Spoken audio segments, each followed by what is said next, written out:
ہم سے حاتم بن اسماعیل مدنی نے جعفر الصادق بن محمد الباقی رحمہ اللہ سے، انہوں نے اپنے والد سے روایت کی، کہا ہم جابر بن عبداللہ رضی اللہ تعالیٰ عنہما کے ہاں آئے۔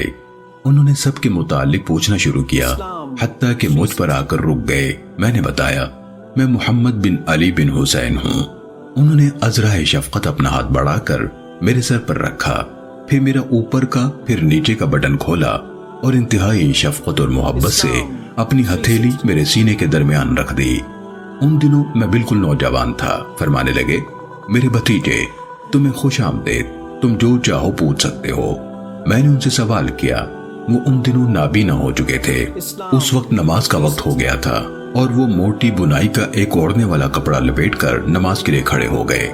وہ جب بھی اس کے ایک پلو کو دوسری جانب کندھے پر ڈالتے تو چھوٹا ہونے کے بنا پر اس کے دونوں پلو واپس آ جاتے، جبکہ ان کی بڑی چادر ان کے پہلو میں ایک ہونٹی پر لٹکی ہوئی تھی۔ انہوں نے ہمیں نماز پڑھائی۔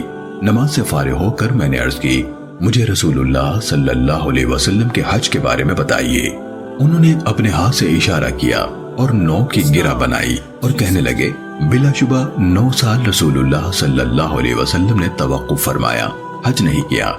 اس کے بعد 10ویں سال آپ صلی اللہ علیہ وسلم نے لوگوں میں اعلان کروا دیا کہ اللہ کے رسول صلی اللہ علیہ وسلم حج کر رہے ہیں۔ یہ اعلان سنتے ہی بہت زیادہ لوگ مدینے میں آ گئے۔ وہ سب اس بات کے خواہشمند تھے کہ رسول اللہ صلی اللہ علیہ وسلم کی اقتداء کریں اور جو کچھ رسول اللہ صلی اللہ علیہ وسلم کریں اس پر عمل کریں۔ بس ہم سب آپ کے ساتھ نکلے، یہاں تک کہ ذوالحلیفہ پہنچ گئے۔ وہاں حضرت اسماء بنت عمیس رضی اللہ تعالیٰ عنہ نے محمد بن ابی بکر کو جنم دیا اور رسول اللہ صلی اللہ علیہ وسلم کی طرف پیغام بھی بھیجا کہ زچگی کی اس حالت میں اب میں کیا کروں؟ آپ نے فرمایا غسل کرو، کپڑے کا لنگوٹ کسو اور حج کا احرام باندھ لو۔ پھر آپ نے ذوالحلیفہ کی مسجد میں نماز ادا کی اور اپنی اونٹی پر سوار ہو گئے۔ جب آپ کی اونٹنی آپ کو لے کر بیدہ کے مقام پر سیدھی کھڑی ہوئی، میں نے آپ صلی اللہ علیہ وسلم کے سامنے تحد نگاہ پیادے اور سوار ہی دیکھے۔ آپ کے دائیں، آپ کے بائیں اور آپ کے پیچھے بھی یہی حال تھا۔ رسول اللہ صلی اللہ علیہ وسلم ہمارے درمیان موجود تھے۔ آپ پر قرآن نازل ہوتا تھا اور آپ ہی اس کی حقیقی تفسیر جانتے تھے۔ جو آپ صلی اللہ علیہ وسلم کرتے تھے ہم بھی اس پر عمل کرتے تھے۔ پھر آپ نے اللہ کی توحید کا تلبیہ پکارا، لبیک اللہم لبیک لبیک لا شریک لک لبیک ان الحمد والنعمت لک والملک لا شریک لک۔ اور لوگوں نے وہی تلبیہ پکارا جو بعض الفاظ کے اضافے کے ساتھ وہ آج پکارتے ہیں۔ آپ نے ان کے تلبیہ میں کسی بات کو مسترد نہیں کیا اور اپنا وہی تلبیہ جو پکار رہے تھے پکارتے رہے۔ حضرت جابر رضی اللہ تعالیٰ عنہ نے کہا ہماری نیت حج کے علاوہ کوئی اور نہ تھی۔ حج کے مہینوں میں عمرے کو ہم جانتے تک نہ تھے، حتیٰ کہ جب ہم آپ کے ساتھ مکے آ گئے تو آپ نے حجر اسود کا استلام یعنی ہاتھ یا ہونٹوں سے چھونا کیا، پھر طواف شروع کیا۔ 3 چکروں میں چھوٹے قدم اٹھاتے، کندھوں کو حرکت دیتے ہوئے تیز چلے اور 4 چکروں میں آرام سے چلے۔ پھر آپ مقام ابراہیم کی طرف بڑھے اور یہ آیت تلاوت فرمائی وَاتَّخِذُوا مِن مَّقَامِ إِبْرَاهِيمَ مُصَلًّى، اور مقام ابراہیم جہاں آپ کھڑے ہوئے تھے وہ نماز کی جگہ بناؤ۔ اور آپ نے مقام ابراہیم کو اپنے اور بیت اللہ کے درمیان رکھا۔ میرے والد یعنی محمد الباقی رحمت اللہ علیہ کہا کرتے تھے، اور مجھے معلوم نہیں کہ انہوں نے رسول اللہ صلی اللہ علیہ وسلم کے علاوہ کسی اور کے حوالے سے یہ کہا ہو کہ آپ 2 رکعتوں میں قل هو اللہ احد اور قل یا ایھا الکافرون پڑھا کرتے تھے۔ پھر آپ حجر اسود کے پاس تشریف لائے، اس کا استلام کیا اور باب صفا سے صفا پہاڑی کی جانب نکلے۔ جب آپ کوہ صفا کے قریب پہنچے تو یہ آیت تلاوت فرمائی ان الصفا والمروہ من شعائر اللہ، صفا اور مروہ اللہ کے شعائر یعنی مقرر کردہ علامتوں میں سے ہیں۔ میں بھی سعی کا وہیں سے آغاز کر رہا ہوں جس کے ذکر سے اللہ تعالیٰ نے آغاز فرمایا، اور آپ نے صفا سے سعی کا آغاز فرمایا۔ اس پر چڑھے حتیٰ کہ آپ نے بیت اللہ کو دیکھ لیا۔ پھر آپ قبلہ رخ ہوئے، اللہ کی وحدانیت اور کبریائی بیان فرمائی اور کہا اللہ کے سوا کوئی عبادت کے لائق نہیں، وہ اکیلا ہے، ساری بادشاہت اس کی ہے اور ساری تعریف اسی کے لیے ہے، اکیلے اللہ کے سوا کوئی عبادت کے لائق نہیں۔ اس نے اپنا وعدہ خوب پورا کیا، اپنے بندے کی نصرت فرمائی، تنہا اسی نے ساری جماعتوں یعنی فوجوں کو شکست دی۔ ان کلمات کے مابین دعا فرمائی۔ آپ نے یہ کلمات 3 مرتبہ ارشاد فرمائے تھے، پھر مروہ کی طرف اترے، حتیٰ کہ جب آپ کے قدم مبارک وادی کی ترائی میں پڑے تو آپ نے سعی فرمائی، تیز قدم چلے۔ جب وہ آپ کے قدم مبارک مروہ کی چڑھائی چڑھنے لگے تو آپ پھر معمول کی رفتار سے چلنے لگے، حتیٰ کہ آپ مروہ پر پہنچ گئے۔ آپ نے مروہ پر اسی طرح کیا جس طرح صفا پر کیا تھا۔ جب مروہ پر آخری چکر تھا تو فرمایا، اگر پہلے میرے سامنے وہ بات ہوتی جو بعد میں آئی تو میں قربانی ساتھ نہ لاتا اور اس منسک کو عمرے میں بدل دیتا، لہذا تم میں سے جس کے ہمراہ قربانی نہیں وہ حلال ہو جائے اور اس منسک کو عمرہ قرار دے لے۔ اتنے میں سراقہ بن مالک بن جعشم رضی اللہ تعالیٰ عنہ کھڑے ہوئے، عرض کی، اے اللہ کے رسول، حج کے مہینوں میں عمرہ کرنا ہمارے اسی سال کے لیے خاص ہے یا ہمیشہ کے لیے ہے؟ آپ صلی اللہ علیہ وسلم نے اپنی دونوں ہاتھوں کی انگلیاں ایک دوسرے میں داخل کی اور فرمایا، عمرہ حج میں داخل ہو گیا۔ 2 مرتبہ ایسا کیا اور ساتھ ہی فرمایا، صرف اسی سال کے لیے نہیں بلکہ ہمیشہ ہمیشہ کے لیے۔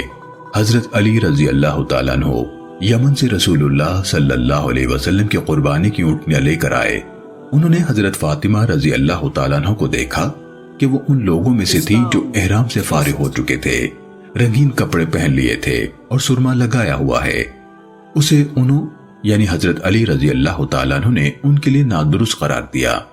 انہوں نے جواب دیا، میرے والد گرامی یعنی محمد صلی اللہ علیہ وسلم نے مجھے ایسا کرنے کا حکم دیا ہے۔ جابر رضی اللہ تعالیٰ عنہ نے کہا، حضرت علی رضی اللہ تعالیٰ عنہ عراق میں کہا کرتے تھے، میں رسول اللہ صلی اللہ علیہ وسلم کے پاس اس کام کی وجہ سے جو فاطمہ نے کیا تھا، آپ صلی اللہ علیہ وسلم کو ان کے خلاف ابھارنے کے لیے گیا اور رسول اللہ صلی اللہ علیہ وسلم سے اس بات کے متعلق پوچھنے کے لیے جو انہوں نے آپ صلی اللہ علیہ وسلم کے بارے میں کہی تھی۔ میں نے رسول اللہ صلی اللہ علیہ وسلم کو یہ بھی بتایا کہ میں نے ان کے اس کام یعنی احرام کھولنے پر اعتراض کیا ہے۔ آپ نے ارشاد فرمایا، فاطمہ نے سچ کہا ہے، اس نے بالکل سچ کہا ہے، اور تم نے جب حج کی نیت کی تھی تو کیا کہا تھا؟ میں نے جواب دیا، میں نے کہا تھا، اے اللہ، میں بھی اسی منصب کے لیے تلبیہ پکارتا ہوں جس کے لیے تیرے نبی صلی اللہ علیہ وسلم نے تلبیہ پکارا ہے۔ آپ نے فرمایا، میرے ذات قربانی ہے، میں عمرے کے بعد حلال نہیں ہو سکتا اور تمہاری بھی نیت میری نیت جیسی ہے، لہذا تم بھی عمرے سے فارغ ہونے کے بعد احرام مت کھولنا۔ حضرت جابر رضی اللہ تعالیٰ عنہ نے کہا، جانوروں کی مجموعی تعداد جو حضرت علی رضی اللہ تعالیٰ عنہ یمن سے لائے تھے اور جو نبی صلی اللہ علیہ وسلم ساتھ لے کر آئے تھے 100 تھی۔ پھر عمرے کے بعد تمام لوگوں نے جن کے پاس قربانیاں نہیں تھی احرام کھول لیا اور بال کتروا لیے، مگر نبی صلی اللہ علیہ وسلم اور وہ لوگ جن کے ہمراہ قربانیاں تھیں انہوں نے احرام نہیں کھولا۔ جب ترویہ یعنی 8 ذو الحجہ کا دن آیا تو لوگ منی کی طرف روانہ ہوئے، حج کا احرام باندھ کر اس کا تلبیہ پکارا۔ رسول اللہ صلی اللہ علیہ وسلم اپنی سواری پر سوار ہو گئے۔ آپ نے وہاں یعنی منی میں ظہر، عصر، مغرب، عشاء اور فجر کی نمازیں ادا فرمائی۔ پھر آپ کچھ دیر ٹھہرے رہے حتیٰ کہ سورج طلوع ہو گیا۔ آپ نے حکم دیا کہ بالوں سے بنا ہوا ایک خیمہ آپ کے لیے نمیرہ میں لگا دیا جائے۔ پھر آپ چل پڑے۔ قریش کو اس بارے میں کوئی شک نہ تھا کہ آپ مشعر حرام کے پاس جا کر ٹھہر جائیں گے، جیسا کہ قریش جاہلیت میں کیا کرتے تھے، لیکن رسول اللہ صلی اللہ علیہ وسلم وہاں سے آگے گزر گئے، یہاں تک کہ عرفات میں پہنچ گئے۔ وہاں آپ کو وادی نمیرہ میں اپنے لیے خیمہ لگا ہوا ملا۔ آپ اس میں فروکش ہو گئے۔ جب سورج ڈھلا تو آپ نے اپنی اونٹنی قصبہ کو لانے کا حکم دیا، اس پر آپ کے لیے پالان کس دیا گیا۔ پھر آپ وادی عرفہ کے درمیان تشریف لے آئے اور لوگوں کو خطبہ دیا، بلا شبہ تمہارے مال اور تمہارے خون ایک دوسرے کے لیے اسی طرح حرمت والے ہیں جس طرح تمہارے اس حرمت والے مہینے میں، تمہارے اس حرمت والے شہر میں، تمہارے اس دن کی حرمت ہے۔ خبردار، جاہلیت کی ہر چیز میرے دونوں قدموں کے نیچے روندی ہوئی ہے، اور اسی طرح جاہلیت کے خون بھی جو ایک دوسرے کے ذمے چلے آ رہے ہیں معاف ہیں۔ آج کے بعد ان کا کوئی قصاص ہوگا نہ دیت۔ ہمارے جو خون بہائے گئے ان میں سے سب سے پہلا خون جو میں معاف کرتا ہوں وہ ربیعہ بن حارث کے بیٹے کا ہے، جو بنو سعد قبیلے کے ہاں دودھ پی رہا تھا اور اسے قبیلہ حذیل نے قتل کر دیا تھا۔ اسی طرح جاہلیت کے تمام سود بھی معاف ہیں، اور سب سے پہلا سود جو میں معاف کرتا ہوں وہ ہمارے خاندان کا سود ہے۔ میرے چچا عباس بن عبد المطلب رضی اللہ تعالیٰ عنہ کا سود وہ پورے کا پورا معاف ہے۔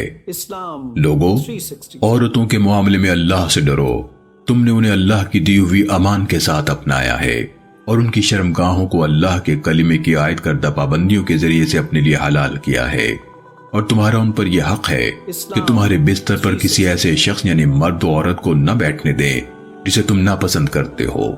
اگر وہ ایسا کریں تو انہیں ایسی ضرب لگاؤ جو سخت نہ ہو، اور تم پر معروف طریقے کے مطابق ان کے کھانے اور لباس کی ذمہ داری ہے۔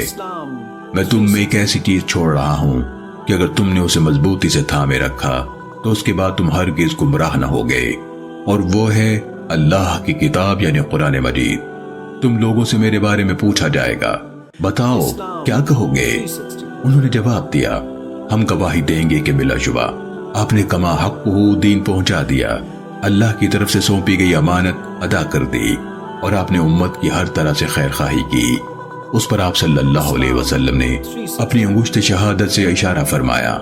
آپ اسے آسمان کی طرف بلند کرتے تھے اور پھر اس کا رخ لوگوں کی طرف کرتے تھے اور فرماتے تھے، اے اللہ تو گواہ رہنا، اے اللہ تو گواہ رہنا۔ آپ نے 3 مرتبہ ایسا کیا، پھر آپ نے اذان کہلوائی، پھر اقامت کہلوائی اور لوگوں کو ظہر کی نماز پڑھائی، پھر اقامت کہلوائی اور عصر کی نماز پڑھائی، اور ان دونوں نمازوں یعنی ظہر اور عصر کے درمیان کوئی اور نماز یعنی سنت و نفل وغیرہ ادا نہیں کی۔ اس کے بعد رسول اللہ صلی اللہ علیہ وسلم اپنی سواری پر سوار ہوئے اور عرفات میں اپنے جائے وقوف پر تشریف لے آئے۔ آپ نے اپنی اونٹنی قصوہ کا پیٹ بڑے پتھروں کی جانب کیا، یعنی بڑی بڑی چٹانوں کے بالکل اوپر اونٹنی کو کھڑا کیا، اور پیدل چلنے والوں کے راستے کو جہاں لوگوں کا اجتماع تھا سامنے رکھا، اور قبلے کی طرف رخ کیا، اور وہیں ٹھہرے رہے حتیٰ کہ سورج غروب ہو گیا، اور اس کی زردی بھی کسی قدر چھٹ گئی، اور سورج کی ٹکیا بھی غائب ہو گئی۔ پھر آپ نے حضرت اسامہ رضی اللہ تعالیٰ عنہ کو اپنے پیچھے سوار کیا اور مزدلفہ کی طرف چل پڑے۔ آپ نے اپنی اونٹنی قصوہ کی مہار تنگ رکھی حتیٰ کہ اس کا سر پالان کی اگلی لکڑیوں کو چھو رہا تھا۔ آپ اپنے دائیں ہاتھ کے اشارے سے فرما رہے تھے، اے لوگو، سکون سکون۔ جب آپ ریت کے ٹیلوں میں سے کسی ٹیلے کے قریب پہنچتے تو اونٹنی کی مہار کوئی ڈھیلی کر دیتے تاکہ وہ آسانی سے اس پر چڑھ سکے۔ آپ اسی طرح چلتے رہے حتیٰ کہ مزدلفہ تشریف لے آئے۔ وہاں آپ نے ایک اذان اور 2 اقامتوں سے مغرب اور عشاء کی نمازیں ادا فرمائیں، اور ان دونوں نمازوں کے درمیان کوئی نفل نہیں پڑے۔ پھر آپ محو استراحت ہوئے حتیٰ کہ فجر طلوع ہو گئی۔ جب صبح کھلی تو آپ نے اذان اور اقامت سے فجر کی نماز ادا فرمائی، پھر اونٹنی پر سوار ہوئے حتیٰ کہ مشعر الحرام آ گئے۔ آپ صلی اللہ علیہ وسلم نے قبلے کی طرف رخ فرمایا اور اللہ سے دعا کی، اس کی کبریائی بیان فرمائی، بغیر شریک اللہ کے معبود ہونے اور اس کی وحدانیت کا ذکر فرمایا، اور کھڑے رہے حتیٰ کہ اچھی طرح روشنی پھیل گئی۔ پھر آپ سورج طلوع ہونے سے پہلے مزدلفہ سے منی کی طرف روانہ ہوئے۔ فضل بن عباس رضی اللہ تعالیٰ عنہ کو اپنے پیچھے اونٹی پر بٹھا لیا اور چل پڑے۔ وہ بڑے خوبصورت بالوں والے سفید خوبرو آدمی تھے۔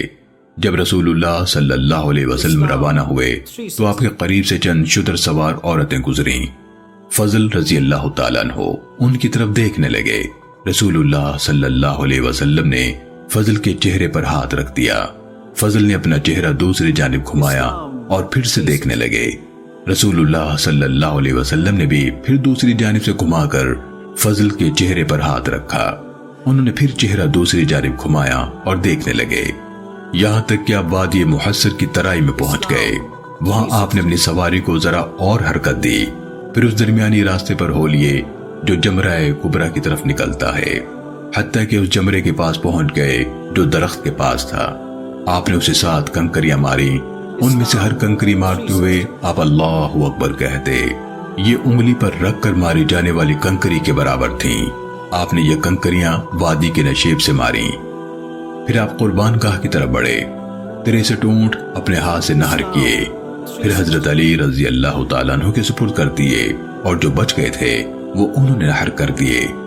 آپ نے حضرت علی رضی اللہ تعالیٰ عنہ کو اپنی قربانیوں میں شریک فرمایا۔ ذبح سے فارغ ہونے کے بعد آپ نے ہر قربانی سے گوشت کا ایک ایک ٹکڑا لانے کا حکم دیا۔ انہیں ہنڈیا میں ڈال کر پکایا گیا۔ رسول اللہ صلی اللہ علیہ وسلم اور حضرت علی رضی اللہ تعالیٰ عنہ دونوں نے ان قربانیوں کا گوشت کھایا اور شوربہ نوش فرمایا۔ پھر آپ سوار ہوئے اور بیت اللہ کی طرف افاضہ فرمایا، یعنی تیزی سے بڑھے۔ ظہر کی نماز مکے میں جا کر ادا کی۔ اس کے بعد آپ بنو عبد المطلب کے پاس تشریف لائے جو زمزم پر حاجیوں کو پانی پلا رہے تھے۔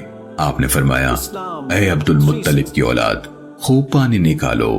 اگر مجھے یہ خوف نہ ہوتا کہ لوگ میری سنت سمجھ کر پانی پلانے میں تم پر غالب آنے کی کوشش کریں گے تو میں بھی تمہارے ساتھ مل کر پانی نکالتا۔ انہوں نے پانی کا ایک ڈول رسول اللہ صلی اللہ علیہ وسلم کے دست مبارک میں دیا تو آپ نے اس سے پانی نوش فرمایا۔ صحیح مسلم